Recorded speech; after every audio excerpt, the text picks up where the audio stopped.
Hello வணக்கம். அனுபவம் 100 YouTube சேனல்லேருந்து Murugadoss பேசுகிறேன். அன்பு சகோதரிகள் இப்படி இருக்கீங்க? நல்லா இருக்கீங்களா? வணக்கம். நிகழ்ச்சிக்கு போங்களா? இன்றைக்கு பதிவில் நம்ம எடுத்துக்கிட்டது லாபத்தை கூட்டுவது இப்படி.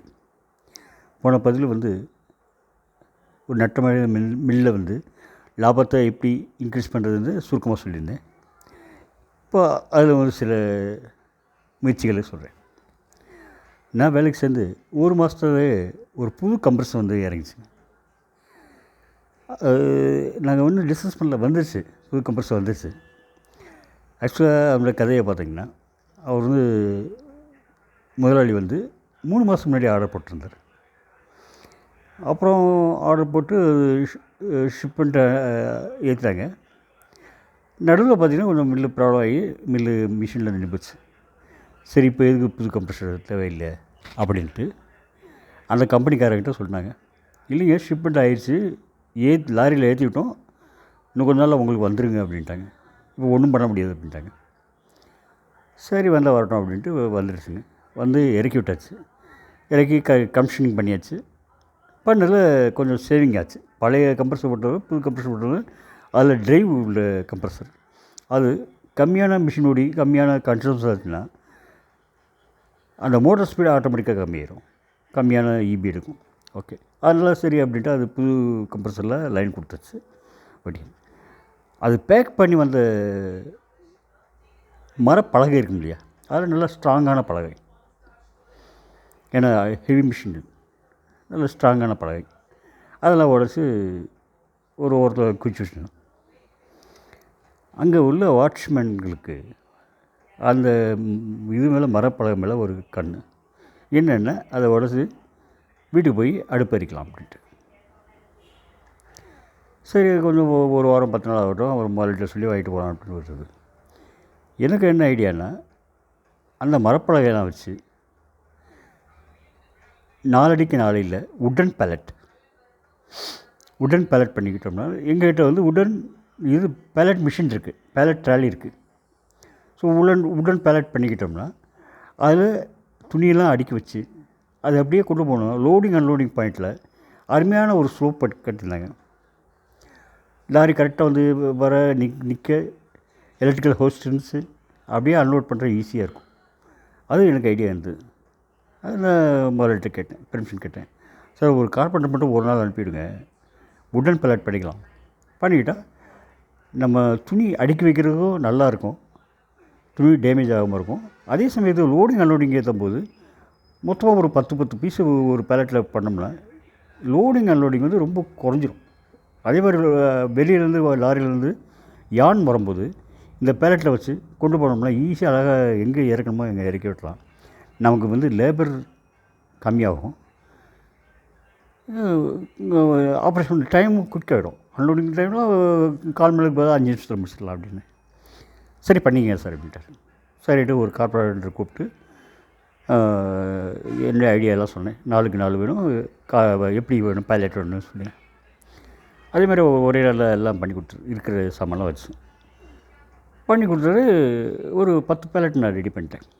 10 பேலட்டில் ரெடி பண்ணிட்டு வேர் ஹவுஸ் அப்படிங்கிற டிபார்ட்மெண்ட்டில் எல்லாம் அங்கே துணி கடைசியாக ஃபைனல் செக் பண்ணி குறைபாடு எல்லாம் சரி பண்ணி பார்ட்டிக்கு அனுப்புகிறோம். அங்கே 10 கொடுத்தோமே அவங்க கரெக்டாக நீட்டாக எந்த ரகம் அப்படிங்கிறது தனித்தனியாக அடுக்கி வச்சுட்டாங்க. அடுக்கி வச்சுட்டு லாரி டக்குன்னு ஏற்றுட்டு வசதி இருந்துச்சு. இப்போ என்ன அப்படின்னா,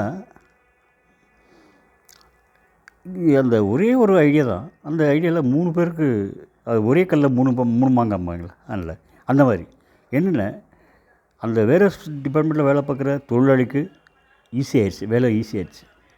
2வது முதலாளிக்கு லாபம். 5 பேர் இருக்க வேண்டியதில் 2 பேர் இருந்தால் போதும். 3வது பார்ட்டி லாரிக்காரங்க வராங்களா, வந்தாங்கன்னா உடனே 10 நிமிஷத்தில் துணியை ஏற்றுறது, நூலை ஏற்கிறது, அந்த மாதிரி. ஸோ 3 பேருக்கு லாபம். வாட்ச்மேனுக்கு நஷ்டம். நம்ம போய் விறகு இருக்க யூஸ் பண்ணுறத நமக்கு இல்லாமல் போச்சு அப்படின்ட்டு, படா போச்சு அப்படின்ட்டு. ஆனால் முதல்ல ரொம்ப சந்தோஷப்பட்டார். நீங்கள் இந்த ஐடியா சொல்கிறதுனா வாட்ச்மேன் கேட்டுப்பார், நானும் கொடுத்துப்பேன் சார் அப்படின்னு. சரி. ரெண்டாவது என்னென்னா, இந்த ரீடுன்னு ஒன்று இருக்கும் நாங்கள் மிஷினில் பயன்படுத்துவோம். அது என்னென்னா, கோம்புன்னு வச்சிங்களேன், சீப்பு, இரும்பு சீப்பு நெட்டுக்காக இருக்கும். 1 மீட்டர் 1.5 மீட்டர் அந்த மாதிரி லென்த்துக்கு இருக்கும். அது வந்து ஊரகமாக 32, 42, 60, 72, 110, 128 அந்த மாதிரி இருக்கும். ரக வாரியாக இருக்கும். அது ரக வாரியாக வைக்கிறதுக்கு ஒரு 1.25 டன்னில் இரும்பு பட்டையை வாங்கி, அயன் ஸ்டீல்ஸ்லேருந்து பார் வாங்கி எல்லாம் அங்கங்கே வெட்டி வச்சு பண்ணியிருந்தாங்க. பெரிய ஒரு யானை மாதிரி இருந்துச்சு. ஆனால் அந்தளவுக்கு இது இல்லை, ரீடு இல்லை நம்மக்கிட்ட. எங்ககிட்ட இருந்த ரீடு வந்து ஒரு 40-50 ரீடு இருக்கும். ஆனால் வைக்கிறதுக்கு வந்து பார்த்தா பிரம்மாண்டமாக 200 ரீடு வைக்கிற மாதிரி பண்ணியிருக்காங்க. யாரோ அதை தப்பாக டிசைன் பண்ணியிருக்காங்க. அது யூஸ் பண்ணாமல் இருந்துச்சு. ஆக்சுவலாக அது வந்து டிசைனே தப்பு, மெட்டீரியலும் தப்பு. அந்த ரீடு வந்து மெட்டல், இரும்பு ரீடு. அது வைக்கிறதுக்கு மரம் தான் யூஸ் பண்ணணும். மரத்தினால ரீடு வச்சா தான் மெட்டல் உரசாது, ரீடு டேமேஜ் ஆகுது. ரீடுங்கிறது ரொம்ப காஸ்ட்லி. அது ரகத்தை பொறுத்து மாறும். 10,000லேருந்து 25,000, 30,000, 50,000, 1,00,000 கூட இருக்குது. ஸோ அதனால் வந்து அதை யூஸ் பண்ணாமல் அப்படியே இருந்தது. அப்புறம் வந்து அது வந்து விலைக்கு கேட்டால் பழைய இரும்பு விலைக்கு தான் கேட்டாங்க எல்லாம்.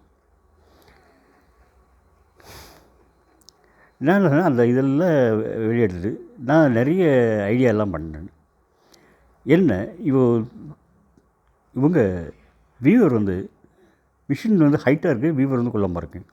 அது இழையெல்லாம் வாங்குறது ரொம்ப கஷ்டமாக இருக்குது. நான் எல்லாத்துக்கும் பிளாட்ஃபார்ம் பண்ணேன். எல்லா மிஷினுக்கும் முன்னாடி ஒன்று, பின்னாடி ஒன்று, அந்த மாதிரி பிளாட்ஃபார்ம் பண்ணேன்.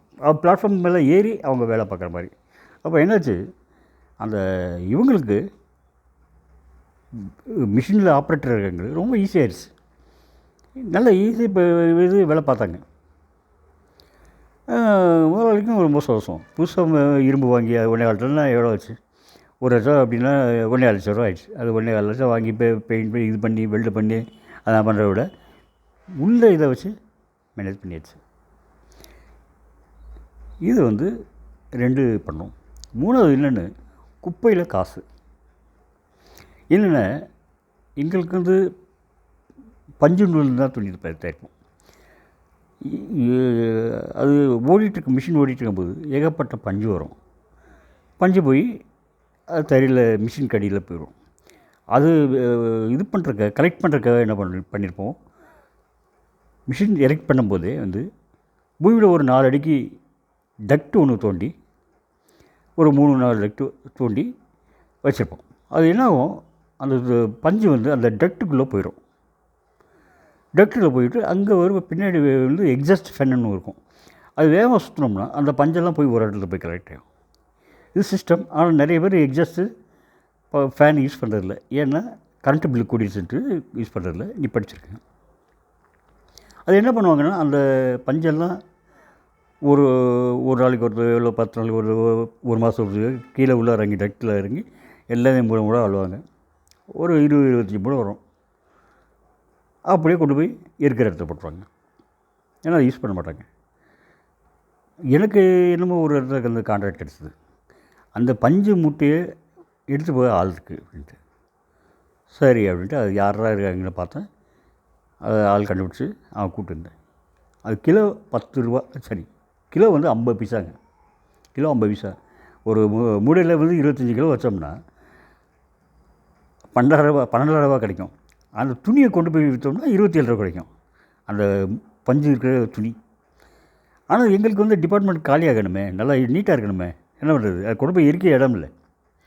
அதான் என்ன பண்ணோம், அந்த 50 பைசா தான் பரவாயில்ல அப்படின்னு சொல்லி வீட்டுக்கு ஆரம்பித்தோம். ஸோ அந்த வேஸ்ட்டு வந்து இருக்காமல் அப்படியே அதையும் விற்றோம். ஸோ அதுலேயும் லாபம் வந்துச்சு.